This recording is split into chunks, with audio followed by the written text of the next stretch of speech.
নবী উম্মতের গুনাহ মাফ করার জন্য খোদার দরবারে দোয়া করি এবং জান্নাতুল বাকি কবরস্থানে গিয়ে জিয়ারত করি।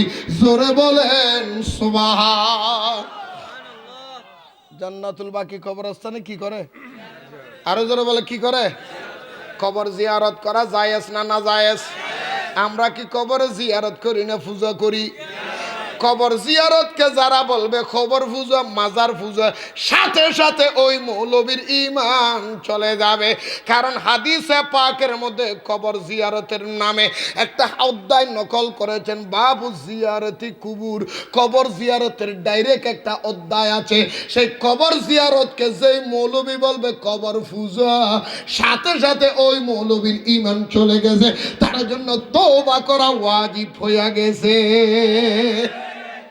আমরা কবর পূজা করি না কবর জিয়ারত করি? কি করি? কি করি? কি করি? কবর জিয়ারত। কবরে জিনিয়া শুনি জিন্দা না মুর্দা? আরো জোরে বলেন, আরো জোরে বলেন। বন্ধু তুমি কেমনে বুঝবে? তোমার তো চক্ষু নাই। আমরা কবরের পাশে গিয়ে যাইয়া সালাম দিই না নদী? আরো জোরে। শুক্রবারে জিয়ারত করতে যাননি? ও দাও না, যাও না? বেগুন যায়নি? আচ্ছা আপনারা বলেন কবরের পাশে গিয়ে আপনারা কি দেন? আসসালামু আলাইকুম। দাঁড়াইয়া না বসিয়ে? মিশাতানো হইও আসলে না। কোন খবরের পাশে গিয়ে বলেননি আসসালামু আলাইকুম ইয়া হালাল কুবুর, আমারে তুমি 12 বছর কবরে ঘুমাইছো, উডি চলি আসো, তোমার তোমার বদল আমি 3 দিন থাকি, তুমি ঘরে চলি আসো, কাম হবে নাকি? আরো জোরে বলেন না। আমার দলিল হলো বন্ধু মনে রাখবেন, এটা সবাই মানেন, সবাই জানেন, সবাই মানেন।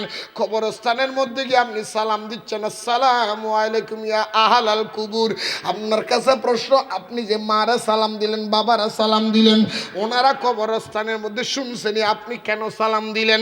মরা মানুষকে সালাম দেওয়া হারাম। ও কয়ে গ্রামের মানুষ, সকরিয়ার মানুষে, আপনার ব্রেইনের মধ্যে আমি প্রশ্নটা রেখে গেলাম। আমাদের সমাজের কবরস্থানের ওখানে গিয়ে যদি সালাম দেওয়া দাঁড়াইয়া দাঁড়াইয়া সালাম দেওয়া যদি না জায়েজ না হয়, যেই নবীরে না বানাইলে আল্লাহ 18,000 মাখলুকাত 80,000 আলম বানাইতেন না, ওই নবীরে দাঁড়াইয়া সালাম দিলে কেন তোমার অসুবিধা হয়? আরো জোরে বলেন না আল্লাহু আকবার।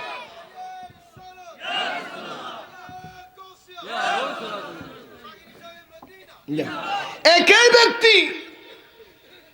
ব্যক্তি মাহফিলে এসে নবীরে দাঁড়াইয়া সালাম দিতে কষ্ট হয়, আবার একই ব্যক্তি জানাজার নামাজে দাঁড়াইয়া নবীরে সালাম দেয়। একই ব্যক্তি মাহফিলে এসে নবীরে দাঁড়াইয়া সালাম দিলে সমস্যা হয়। একই মৌলবী আবার আজানের মধ্যে নবীর নাম দাঁড়াইয়া দাঁড়াইয়া লয়। একই ব্যক্তি নবীরে দাঁড়াইয়া সালাম দিলে সমস্যা হয়।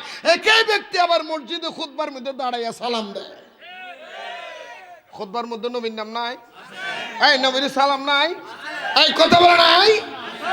খুতবাটা দিয়ে সালামকে এতে বই যে দিন নিয়ে হজুদের এতে বই গেলে আরো বেতন দিব না, জুতার বাক্স জুতা বেগিন দিব না, গলার জুতার ডরেই তেড়ে দিয়ে সালাম নেই। এই প্রসঙ্গে কিছু মারে মারে মারে মারে সাম্য দিয়ে আই লাভ ইউ দিবস 14 ফেব্রুয়ারি ভালোবাসা দিবস ইসলামিক ভিত্তিতে কতটুক জায়েজ? এবার হঠাৎ আর কই এই যে ভালোবাসা দিবস কই এতে ভালোবাসা উত্তরে উঠছে না কেন?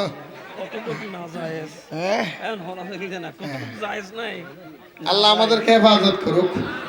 আরো জোরে আমিন। আচ্ছা থাক ইকে হইম দেরি তোক ইকে তো বন্ধুরা, আমার ভাইয়েরা, আমার কথা একটু নড়াচড়া হয়ে যাবে, খেয়াল রাখবেন। হতা শেষ।